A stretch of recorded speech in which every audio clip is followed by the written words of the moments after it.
Hello दोस्तों, learn triple E channel पर आपका एक बार फिर से स्वागत है। मैं हूं आपका दोस्त जगदीश जोशी। दोस्तों, ये आईटीआई इलेक्ट्रिशियन थ्योरी का एक और वीडियो है और इस वीडियो में हम डिस्कस करने वाले हैं physical effects, heating effect, chemical effects, magnetic effects and rays effects. ये जो इफ़ेक्ट्स हैं ये इलेक्ट्रिक करंट के इफ़ेक्ट्स हैं। यानी कि आज का जो टॉपिक है हमारा वो है effects of electric current. Electric current के कौन कौन से इफ़ेक्ट्स होते हैं, तो इन 5 टॉपिक पे आज हम इस वीडियो में डिस्कस करेंगे। तो अगर हम बात करते हैं इलेक्ट्रिक इफ़ेक्ट की, तो सबसे पहले बात करते हैं हम कि इलेक्ट्रिक करंट आखिर होता क्या है। इस इलेक्ट्रिक करंट को हम मतलब ये किस तरीके से किसी भी कंडक्टर में फ़्लो करती है।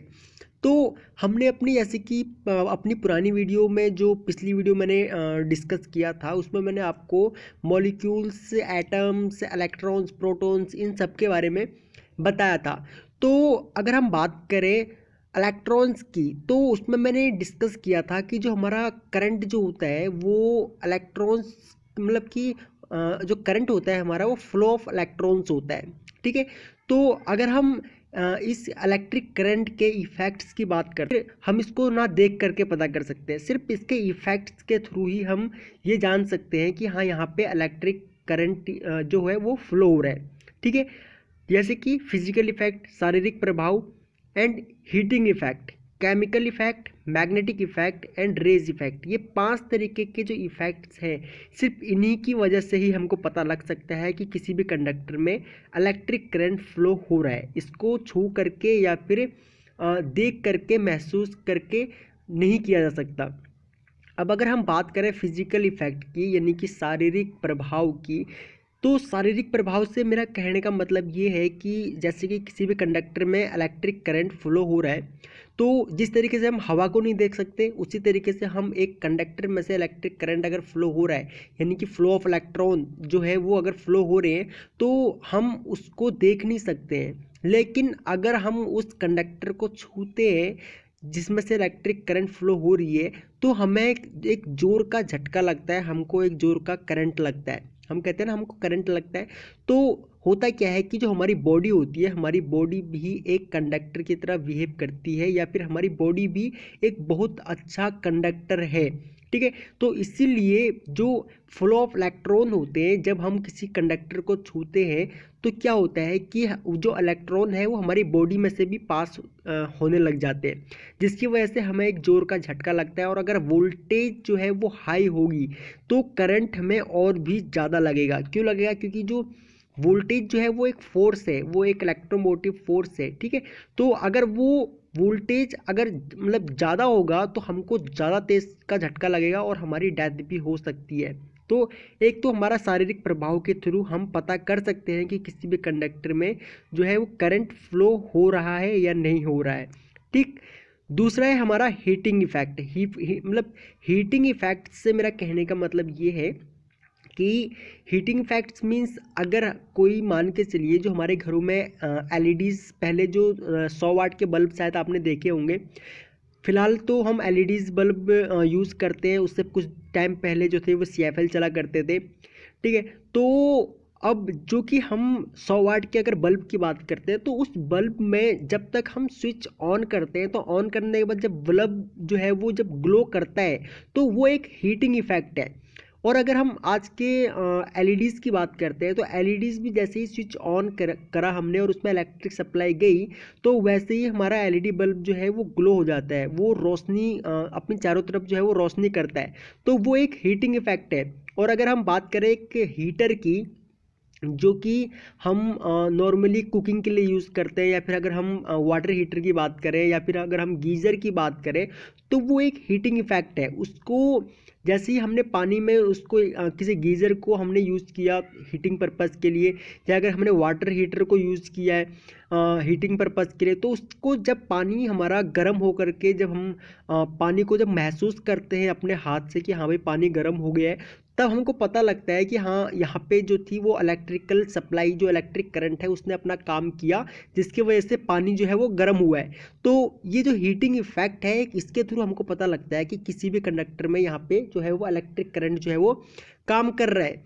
दूसरा है रासायनिक प्रभाव यानी कि केमिकल इफेक्ट्स, जो केमिकल के जो प्लांट्स होते हैं, जैसे कि इलेक्ट्रोप्लेटिंग जो है हमारी, यानी कि एक धातु को दूसरे धातु के ऊपर चढ़ाना, या फिर अगर आपने देखा होगा कि जो पानी की जो टेस्टिंग होती है ना, पानी की जो टेस्टिंग होती है कि हाँ भाई मतलब इस पानी में जो एनोड और कैथोड जो होते हैं वो दो यूज़ किए जाते हैं। एनोड और कैथोड जो मतलब एक तरीके से रॉड टाइप की होती है, ये इनको चेक किया जाता है।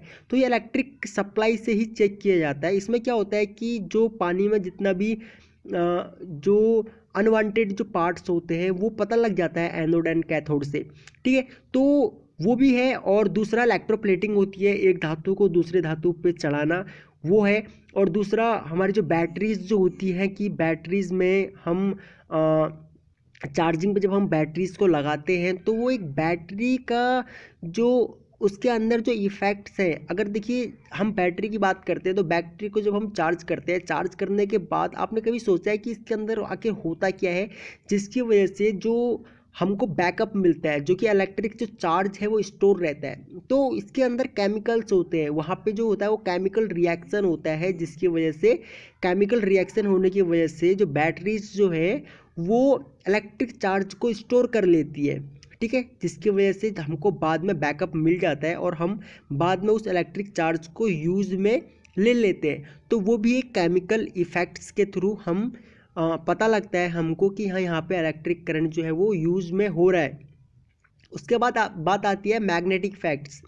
देखिए मैग्नेटिक इफेक्ट्स, अगर जब आप इंडस्ट्री में जाएंगे या फिर अगर आप इंडस्ट्री में कहीं पे जॉब करते हैं तो आपको पता होगा कि मैग्नेटिक इफेक्ट्स हम वहाँ पे हमको देखने को मिलता है जहाँ पे हम जो बड़ी बड़ी मेटल के जो पार्ट्स होते हैं उन पार्ट्स को उठाने के लिए, एक जगह से दूसरी जगह ले जाने के लिए हम इलेक्ट्रिक मैग्नेट का यूज़ करते हैं। वो इलेक्ट्रिक मैग्नेट क्या काम करता है, वो एक टेम्परेरी मैग्नेट होता है।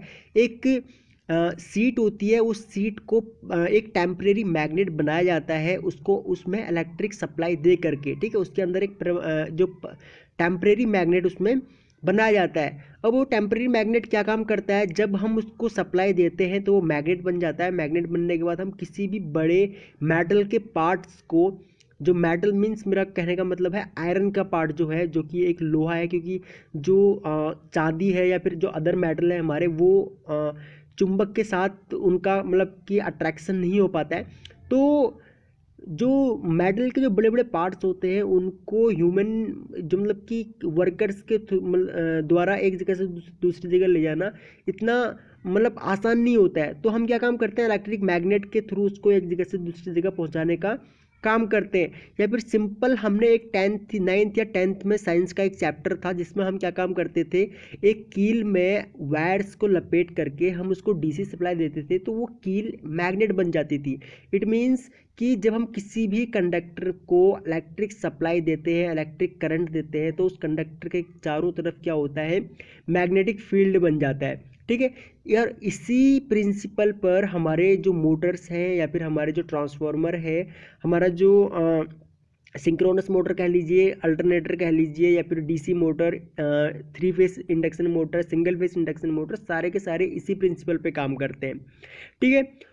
तो ये जो है इसमें हम इससे हमको पता लगता है, इससे हम ये समझ में आता है हमें कि जब हम इस मतलब ऐसा कोई भी ऑपरेशन देखते हैं तो वहाँ पे हमको पता लगता है कि जो यहाँ पे मैग्नेटिक कोई इफेक्ट हो रहा है, यहाँ पे इलेक्ट्रिक सप्लाई जो है वो अपना काम कर रही है। और अगर हम रेज इफेक्ट की बात करें तो रेज इफेक्ट से मेरा मतलब ये है कि शायद आपने एक्सरे की मशीनें देखी होंगी। एक्सरे में होता क्या है, उसमें हम एक मशीन होती है हमारी, उस मशीन के थ्रू हम कुछ रेज जो है वो हम अपनी बॉडी में पास करवाते हैं। जहाँ पे भी हमें एक्सरा करवाना है, अगर हमें हाथ का एक्सरा करवाना है तो जो रेज है वो हमारी हाथ में जो हमारा हाथ का जो भी पार्ट है जहाँ पे हमें उसका एक्सरे करवाना होता है, वहाँ पे वो रेज जो है वो हमारे हाथ पे डाली जाती है। तो वो रेज क्या काम करती है, हमारे अंदर जो हमारी हड्डियां जो होती हैं उनको उसकी मतलब कि एक तरीके से फ़ोटो क्लिक कर लेती है, ठीक है। हमारे बॉडी के अंदर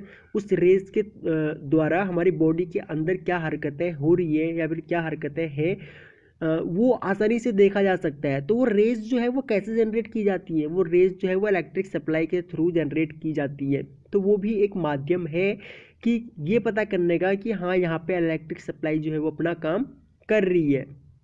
ओके, तो ये कुछ पॉइंट्स थे जहाँ पे हम ये कह सकते हैं कि यहाँ पे हाँ इलेक्ट्रिक सप्लाई अपना काम कर रही है।